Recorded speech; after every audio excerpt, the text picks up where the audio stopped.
Compagnon trader, bonjour, ravi de vous retrouver pour une nouvelle vidéo d'analyse des marchés.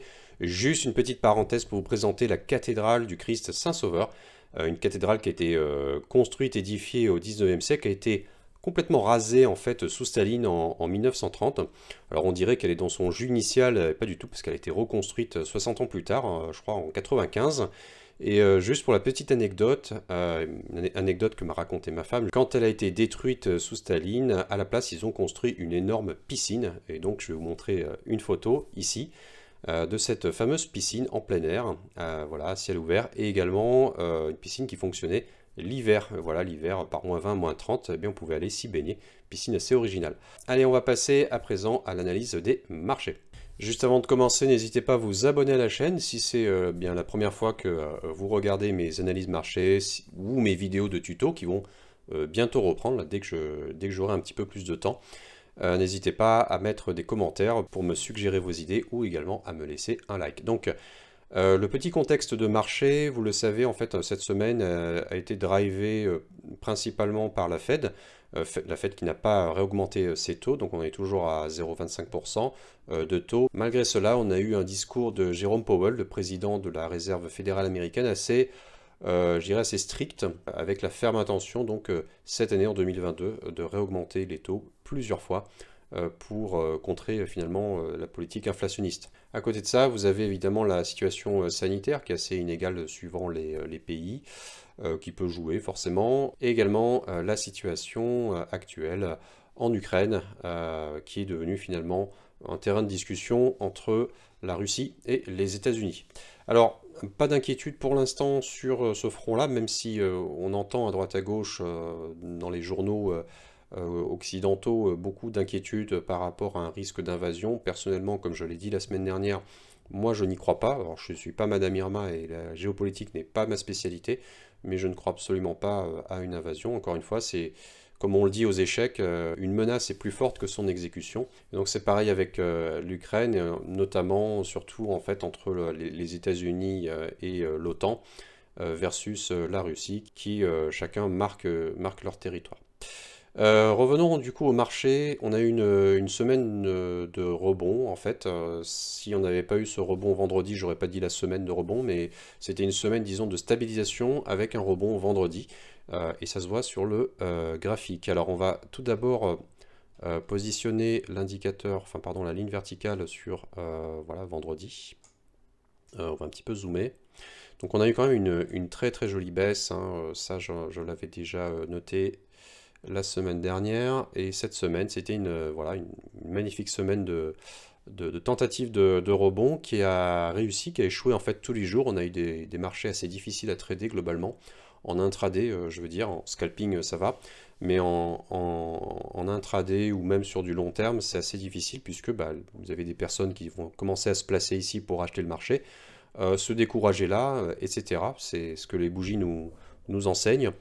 Par rapport à la prévision, effectivement, là, on a bien eu le rebond. 34 000, c'était quand même un niveau extrêmement important. Et c'est la raison pour laquelle, à côté du scalping, je fais également du déplacement en swing.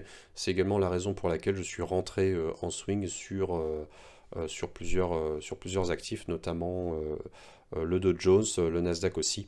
Et ça, j'en parle dans mon espace privé. Effectivement, ce sont des placements que je ne fais pas sur les futurs. Je pourrais, mais je le fais directement sur les ETF des indices en question, parce que je pense que c'est un point d'entrée qui est très intéressant sur un marché qui est déjà très élevé. Donc pour moi, 34 000, c'est bien payé pour un marché qui peut encore revenir sur ses plus hauts. Au niveau de la directionnalité, donc pour cette semaine, moi je vois effectivement, donc j'avais tracé cette flèche-là, elle est toujours d'actualité. Je pense que en fait, bah, elle est toujours d'actualité. On va pouvoir la, je vais remettre une flèche qui est à partir de là. Pour moi, c'est 35 000. Voilà, 35 000, c'est mon scénario. Et rien d'autre à dire, parce que on a fait un très très bon, une très très belle correction. Donc pour moi, c'est plutôt maintenant un rebond, surtout après des bougies comme ça, de stabilisation. Si on passe à présent sur le DAX, c'est parti. On va se recaler comme d'habitude. Voilà, donc sur le DAX, effectivement, moi j'avais j'avais vu qu'on allait rebondir aussi, mais je me disais pas qu'on allait rebondir aussi loin que les 15 000 pour moi. On avait les 34 000 qui étaient à proximité, et donc je me disais qu'on allait corriger légèrement pour revenir rebondir. On a corrigé plus que légèrement pour rejoindre les 15 000, et vous voyez le marché là qui rebondit, qui a rejoint en fait sa résistance qui était un objectif. Donc, ce qui serait logique, on a quand même clôturé la journée de vendredi en baisse par rapport aux journées précédentes. Vous voyez, en fait, c'est quand même des journées assez piégeuses, hein. On était plusieurs fois au contact des 15 000. Pratiquement, on a touché les 15 000 cette journée-là. Je me souviens le matin, on a fait un plus bas et ensuite on a fait que monter. Donc, pour revenir recorriger à la fin, en fin de séance américaine. Donc, pour moi, en fait, ici, je pense que c'est plutôt un marché qui va chercher à rebondir. Donc, mais vu qu'on est quand même sur une résistance importante, ça fait un petit moment que je l'ai sur mon graphique, alors voilà, je pense que ça pourrait déjà dans un premier temps, vu qu'on est là, on va faire remonter par ici, peut-être corriger par là, et peut-être continuer. Voilà le scénario pour le DAX. Est-ce qu'il y a d'autres choses à dire? Je ne pense pas pour l'instant. Oui, au niveau du contexte, on est quand même sur des résultats au niveau des entreprises globalement positifs. Donc ça, c'est une nouvelle dont il faut tenir compte. C'est pas ce qui fait toujours bouger le marché très fort. En fait, les résultats, c'est quelque chose qu'on acte, qui appartient au passé. Les investisseurs vont regarder avec un œil tout aussi attentif, c'est les perspectives des entreprises. Quel est le potentiel de gain, le potentiel de marge, le potentiel de croissance. C'est surtout ça finalement qui va venir nourrir des espoirs ou pas sur le marché. Passons à présent au CAC 40. Alors le CAC 40, lui, il a bien rebondi, on voit. On a rejoint dardard les 7000, hein. Ça c'est très bien. Alors je me recale par là, voilà. Donc là, l'objectif a été clairement rempli. On a fait un point bas quand même beaucoup plus bas que ce que je pensais. Voilà, l'amplitude, la magnitude de la tornade, je l'ai mal jaugé. Et on est allé vraiment chercher ces 6700. Donc magnifique point d'entrée aussi. Sur le CAC 40, moi je ne me positionne pas personnellement. Mais peu importe en fait, finalement, pour un scalper. Là, on pourrait voir effectivement une belle volonté de rebond dans ce marché comme ça. Donc je vais recaler ma barre par ici, voilà. Alors, quels sont mes scénarios? Tout simplement, moi ce que j'aimerais bien, c'est qu'on rejoigne pardon, déjà en fait les 7000 et qu'on les retravaille un peu. Éventuellement qu'on vienne rebondir si on a terminé avec les mauvaises nouvelles. Voilà, tout simplement. On va aller du côté du Nasdaq. Nasdaq qui m'a beaucoup intéressé, inspiré aussi, puisque lui quand même il a fait une méga correction. Il est allé toucher un niveau d'ailleurs, je ne l'ai pas noté, mais c'est un niveau qui est quand même assez important. Et je prends un peu de recul pour le tracer, vous voyez. Alors c'est parti. Donc ouais, on a quand même, c'est entre ça et ça, je suis obligé de faire une zone relativement large. Voilà.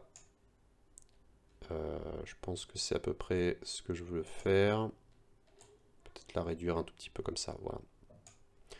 Donc on a touché quand même un plus bas depuis juin 2021.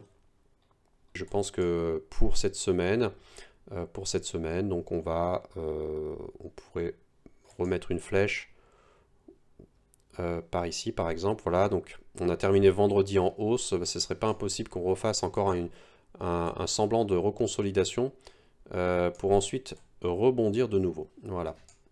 Celle-ci, je vais la baisser un peu, voilà, comme ça.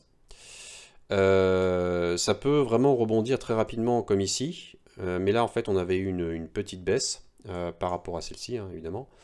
Là, étant donné qu'on a eu quand même une baisse des plus hauts jusqu'au plus bas, voilà, de 17%, bon, le marché va peut-être encore se chercher un tout petit peu. On va voir comment ça ouvre au niveau de l'Asie dimanche soir, et puis ensuite potentiellement rebondir. Donc voilà, je suis assez cohérent sur tous les marchés. Je vise plus un rebond pour les prochains jours. Pardon. Le Bitcoin. Alors le Bitcoin, moi j'avais vu effectivement, je me recale. Ce qui se passe ici, c'est qu'on est allé chercher effectivement ce niveau-là, hein, au niveau de la flèche 32 000. Voilà, on les a tapés, on a rebondi sur ce niveau-là et maintenant on est en train de monter. Voilà, est-ce que c'est inquiétant ou non? C'est pas du tout inquiétant, c'est situation, comme le diraient les Russes, normale, situation normale, donc on va venir, à mon avis, tranquillement remonter sur les 40 000. Je le rappelle, pour moi, le marché du Bitcoin, le marché de la crypto est en fait assez corrélé au marché des actions, parce que d'une part, vous avez des entreprises qui sont aussi investies dans la crypto-monnaie, par exemple Tesla, même si je crois il a revendu une bonne partie de son stock, mais ça reste un marché qui est très corrélé au marché action. Donc attention, si le marché action a tendance à repartir après une belle chute, une belle correction, de combien on va regarder, on était au 50, on a 50, voilà, 52%. Voilà, donc là je pense qu'après une belle correction de 50%, j'aimerais bien en escalier, j'aimerais bien qu'on revienne consolider là autour de ce niveau des 40 000. Ça me semble une bonne idée de niveau pour consolider, voyez. Et ensuite, pourquoi pas repartir. Voilà, ça pourrait, si ça repart, ça repartirait fort. Pour l'instant, j'ai pas vraiment de signaux de reprise sur la crypto-monnaie à moyen terme, à court terme en tout cas. On voit que ces quelques bougies là cette semaine ne sont pas suffisantes pour nous donner encore un peu d'espoir. Il nous faudrait en fait une belle zone de consolidation comme ça, vous voyez. Donc ça, c'était une zone où on a commencé, on a bien corrigé.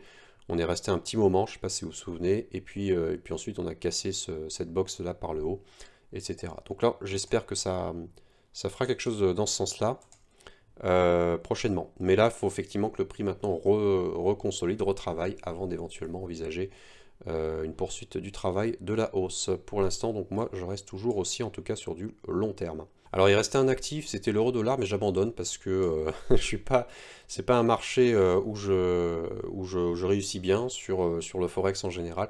Je pense qu'il y a des personnes qui sont plus compétentes que moi pour comprendre ce marché et pour donner des indications pour le trading. Je pense que je suis plus performant sur la crypto, les marchés indices d'abord, hein, et la crypto plutôt que sur le forex. Voilà. Donc en termes de news, qu'avons-nous? Eh bien, vous le savez, en fait, on est aujourd'hui le 29, samedi 29 janvier. Et j'ai promis d'augmenter les tarifs à partir du 1er février. Ça veut dire que dans 2 jours, j'augmente les tarifs. Voilà. Alors ça va concerner les ateliers privés de scalping ainsi que le robot. Par contre, le nouveau cours de trading Algo, j'ai oublié le Algo, reste à son prix de lancement. Donc ça, il n'y a pas de souci. Vous pouvez l'acquérir au prix auquel il est à l'heure actuelle. Également, une autre nouvelle intéressante, c'est que j'ai interviewé une tradeuse. C'est assez rare dans la profession de voir des tradeuses. Il y en a, j'en connais pas mal, j'en ai eu parmi mes élèves, mais c'est quand même un monde assez masculin à la base. Il n'y a pas de raison d'ailleurs, parce qu'il y a des tradeuses qui réussissent très très bien, et j'en connais, et j'en ai interviewé une, et que je vais vous présenter sur ma chaîne à partir de mercredi prochain. Je pense que ce sera voilà, courant de semaine prochaine, mercredi prochain, ça me semble une bonne cible.